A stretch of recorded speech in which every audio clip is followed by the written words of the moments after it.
مشاهدينا لختام حلقتنا لليلة من برنامج ببيروت مع النجم العراقي بسام مهدي اللي رح يعرفنا أكثر على جديده الفني بعد لحظات قليلة.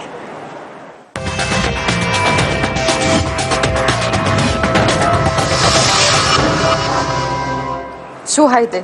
شو عم بعد بلشنا بنوتين اول شيء مصعب كيفك؟ مساء الخير. هيدا بامبر البروجرام جابتك بدك تسرق لنا اياها وتعمل لك شي لحن منه. شو كيفك مهدي؟ شو الاخبار؟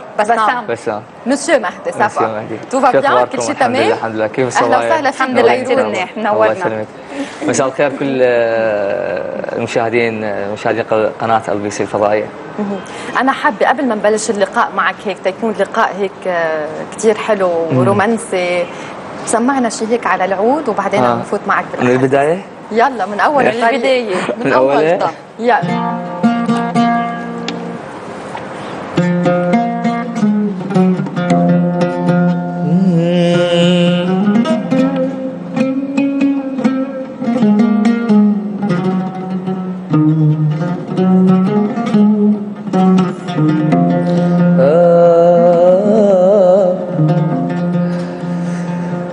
والله احتاجك انا خليك بجنبي قريب وان حصل شي بيننا عن حياتي لا تغيب. أنا من بعدك أتوب، أنا من بعدك أضيع، أنا من بعدك أتوب، أنا من بعدك أضيع. تختلف عن الوجوه العدو يصبح قريب.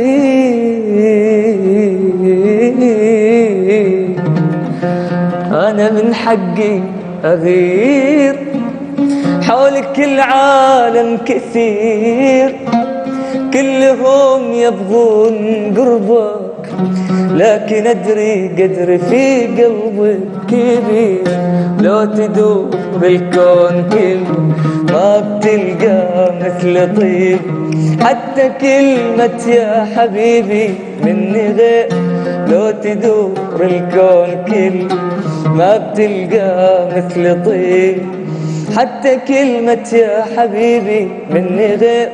عمرك ما صار بحياتك لا ولا عمره يصير، لا ولا عمره يصير.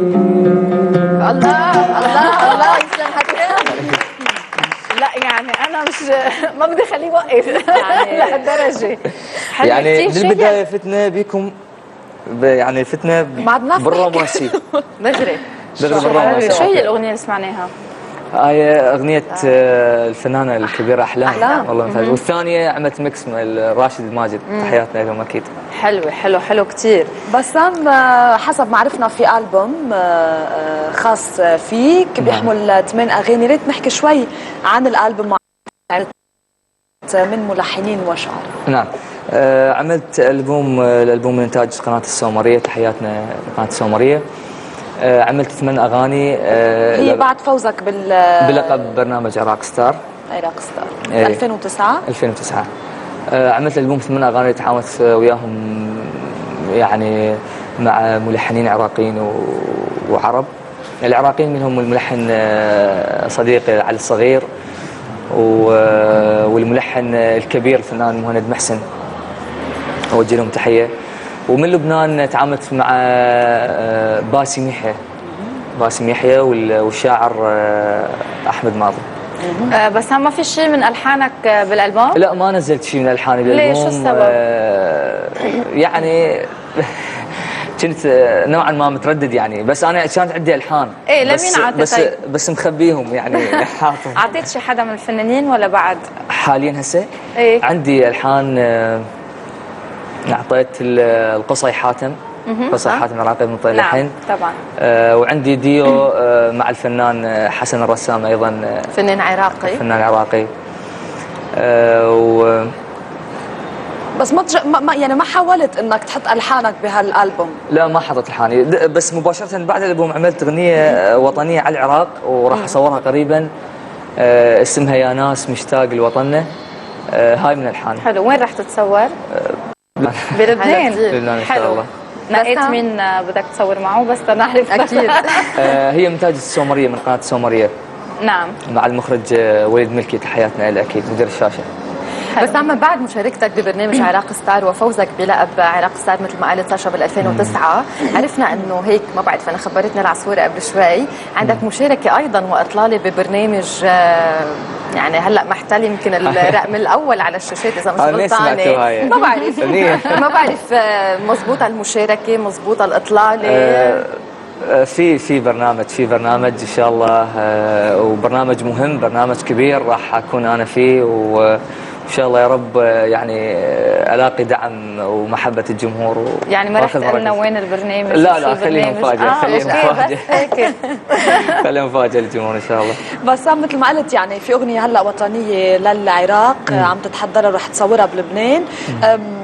بنلاقي اغلب الفنانين يمكن بينطروا هالمناسبات اذا بدك، او مناسبات وطنيه ليعملوا اغنيه وطنيه لبلدهم العراق. اليوم شو بضيف لك انك عم بتقدم اغنيه وطنيه لبلدك لوطنك؟ اكيد يعني الاغاني الوطنيه مهمه، وخصوصا بظرفنا الحالي هسه اللي يمر به العراق والوطن العربي. احنا نعمل اغاني يعني من حنيننا لهذا الوطن، حنين الوطن اللي تربينا به وعشنا وشربنا من الميه وتعلمنا منه. فهذا شيء جزء بسيط، لان الفنان اذا ما كان صاحب رساله وصاحب مبدأ ما راح ينجح وما راح يحب الجمهور. بشكل عام الفنان اذا ما صدقوا العالم، الناس اذا ما صدقوا العالم هاي مشكله كبيره. اذا ما صدقوا احساسه، صدقوا كلامه اللي ينطيه، فكيف ما اذا غنى شيء الوطن اللي هو اغلى شيء عند كل انسان وخصوصا صحيح. الفنان. صحيح. بس هم مستقر انت هلا بلبنان ولا جاي زياره؟ لا انا مستقر بلبنان، يعني بين العراق وبين لبنان. مبسوط مرتاح؟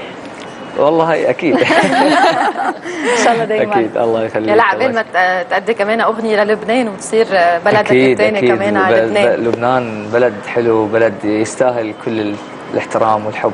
الله يخليك. مين مقرب من الفنانين العراقيين؟ يعني في عندك مهند محسن سبق وأدى كمان كثير من الاغاني الوطنيه ايضا.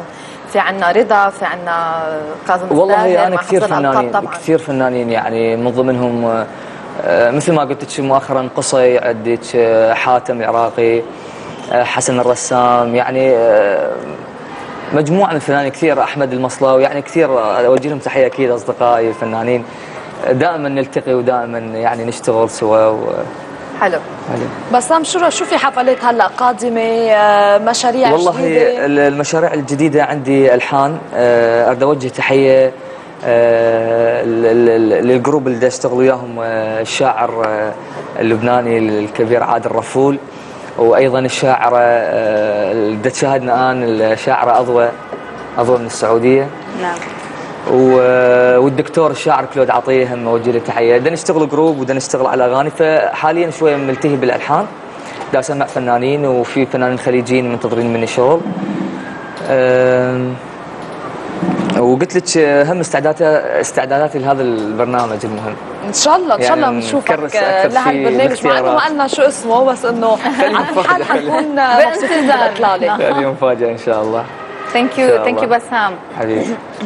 شو اهلا وسهلا فيك، وبتمنى لك كل التوفيق واقامه موفقه لك ببيروت ولكل الاعمال اللي بدك تقوم فيها، سواء من تحضير اغاني جديده او حتى اقامه حفلات وحتى بتصوير الكليب اللي رح تصوري اذا الله راد بلبنان. اهلا وسهلا فيك بسام مهدي الفنان العراقي. بدنا نودع المشاهدين على صوتك وعلى اغنيه منها الصوت اللي فيه هيك حنجر يعني كيف بلشنا بس صوتكم احلى من صوتي. لا ابدا اطلع لي حلوه وصوت احلى واحلى كمان. يا بسام كل انسان بيبرع بمجاله. زين شو تحبون تسمعون؟ بنقول باي للمشاهدين. اكيد حلقتنا لهون تكون انتهت، على امل تكونوا مضيتوا اوقات حلوه برفقتنا. عم بقول له لبسام يفكر شو بده يسمعنا. اوكي كنا نحن عم نودع كل المشاهدين. باي باي. تشاو. موال اللي بتحبه ساعة وتغيب الشمس،